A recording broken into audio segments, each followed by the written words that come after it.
As you can see on this slide, spending cuts alone, or excuse me, tax hikes alone are not adequate to deal with our deficits. Now, this is not saying that the president hasn't proposed spending cuts, but it does show that it's impossible to get the tax revenue we need short of spending cuts out of the top two tax brackets. They'd have to pay 132% and 142% taxes, which, as we all know, is impossible. So we've either got to cut taxes dramatically, cut spending dramatically, or the middle class will be the target of taxes, because frankly, there's a lot more tax revenue at the middle class than there is at the upper 2%. It's the old Willie Sutton line. Why do you rob banks? Because that's where the money is. So you ask people, why do you tax the middle class? The fact of the matter is that's where the money is, and so it is very possible that there would be tax increases there. So as we go through some conversations on Roth IRA conversions and whether you should do those, or at least convert part of your account to a Roth IRA, consider whether you're in a situation where your tax burden may go up in the future. Would that also, if you wanted to take out more than your required minimum distribution this year, based on the thought that more than likely next year taxes may be more? That's a great idea. I tell a lot of clients that some of them don't want to do Roth IRAs for whatever reason, or Roth conversions. But I tell a lot of clients, look, why don't you at least hedge against future tax increases or the risk of them by taking a little bit more than your minimum distribution. I know that's sort of anathema for a tax attorney to say that, to accelerate tax liability, but when we have the high likelihood of higher tax rates in the future, it does make some sense for some people. So at least know your income tax bracket, and if you've taken out your required minimum distribution, maybe take out up to that amount before you move into the next bracket. Do a little bit of tax planning this year with your IRA. So here's our uniform life table. You can see here somebody who's age 70 has a 27.4 divisor. Now that's sort of theoretical. Okay, you divide your account value by that 27.4. What does that do? Well, if you look at the next chart, what that does is it means you have to distribute 3.65% of your account the year you turn 70 and a half. Okay? And you can see as you get older, it's a larger percentage. And obviously Congress doesn't expect a whole lot of people to make it to age 100 based on this chart. But what's interesting is if you made just 6% on your IRA account and you took just the minimum distribution starting at age 70, so let's say your account started at $1 million, you earned 6% on your money, and all you did was take the minimum distribution. Your account will still be worth exactly $1 million at age 90, and then it will start to dwindle at that time. Congress was serious about making sure that people don't run out of money from their IRAs, so we really got a pretty good deal on the deferral. Now, let's talk about how the kids get deferral, okay? Because this is your retirement account. Congress really didn't need to give you any extra tax deferral. I mean, you've died. You don't really need retirement funds anymore, okay? They allowed you to take distributions over your life expectancy. When you're, if the husband dies and leaves a surviving spouse, the spouse can simply roll the husband's IRA into her own spousal rollover IRA. She then takes distributions over her lifetime. So those two got a nice long deferral. But the kids, this isn't their retirement money. They can save their own retirement money, right? Well, Congress actually gave us a really pretty nice deal. Not as good a deal as mom and dad got. But let's talk about how do we get there. We want to make sure that the kids can qualify for what's called a stretch IRA, meaning they get to distribute or take distributions over their life expectancy. If you blow this, if you do not designate a beneficiary, use a designated beneficiary, which is another word for qualified under the tax code, your kids will not get a stretch and they will pay all of the income tax on that money within 5 years of your death. Okay? So we can only name individuals or special types of trusts. Okay? The fact that you name your living trust as a beneficiary of an IRA and your living trust says, at my death, give my IRA assets to my son Johnny, does not fix the problem. Okay? Congress wanted that to work. The IRS, in its infinite wisdom, decided that there were too many chances that the money might go somewhere else for somebody who's a lot older, and we might have people abuse the system. Therefore, they effectively said, living trusts, we're not going to buy this thing where people are using living trusts as IRA beneficiaries and give them the stretch out. You've got to be careful with that. If your living trust is named as a contingent beneficiary of your IRA, there's a very good chance you don't qualify, or that your kids don't qualify for stretch out treatment.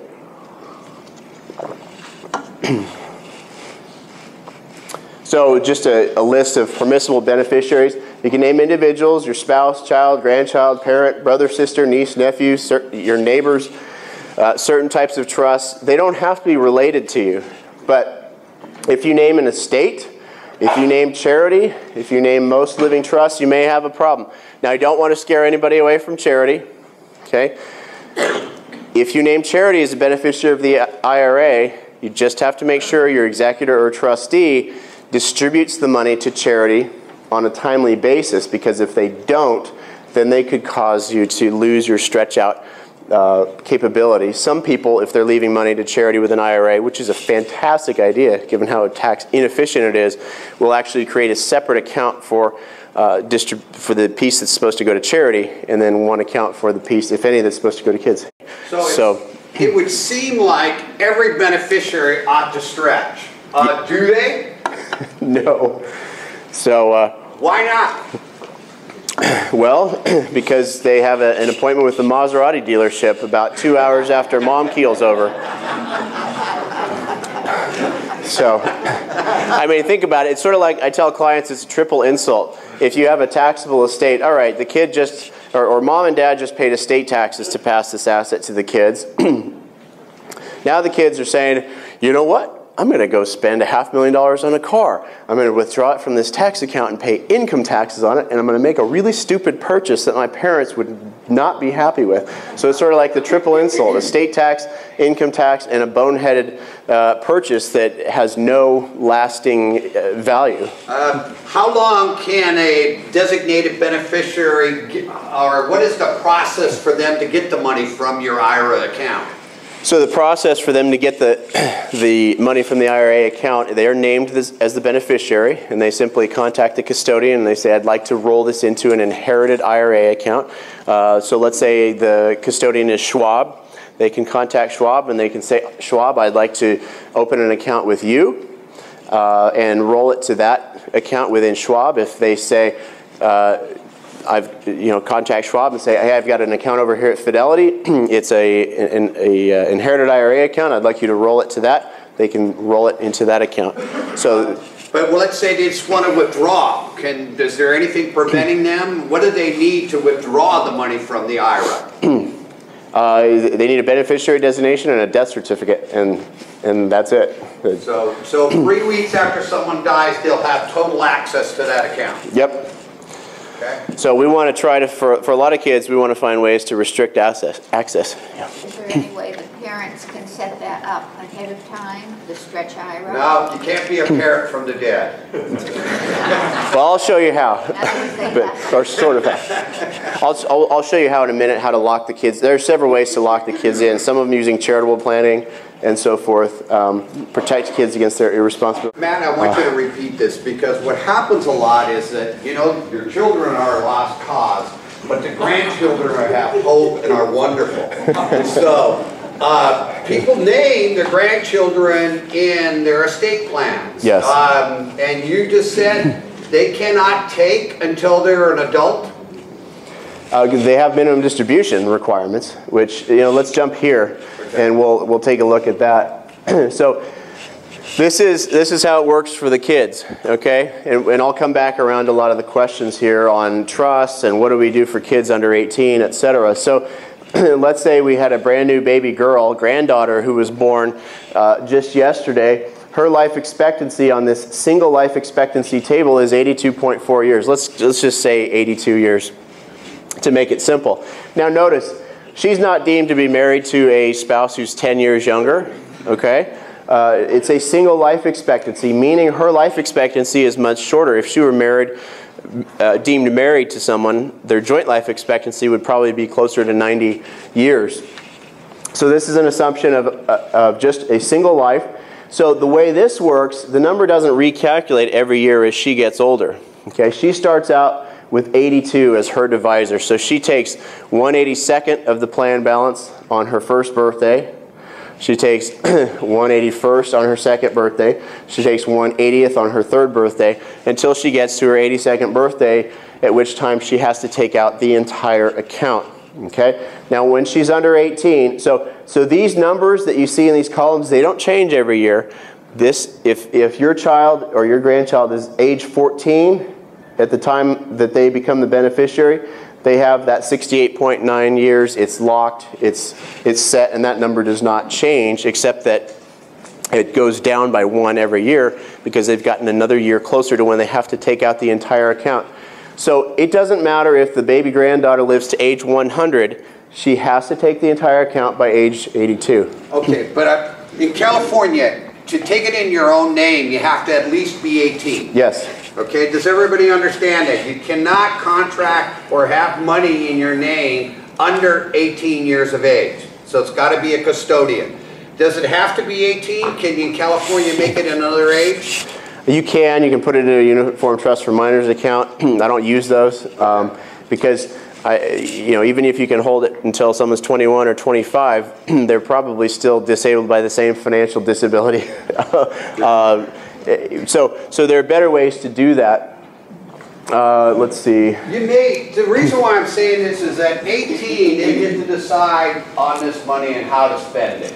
And sometimes at 18, we're just not the wisest, and we may be doing them a major disservice giving them that much money at that age. Yeah, well, almost no matter what age, you need to find a way to defer it.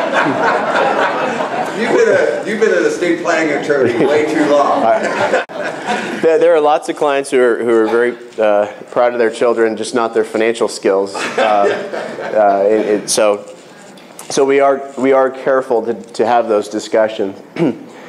So let's talk about some of the finer points about how do we get designated beneficiaries, how do we qualify, and so on and so forth. Okay. So if you do this right, there's a lot of text up here. This is for the people who want to go back and read this. I'm not going to go through every line. If you want to do this right, you should generally name your children as the beneficiaries to get the stretch out treatment. Okay, that's a good tax planning move. But what's the problem with naming them outright, which is what Peter just talked about? It may be a bad shepherding move from the standpoint of they now have access to the money, they can spend all of it, and they can have that triple insult that I just talked about.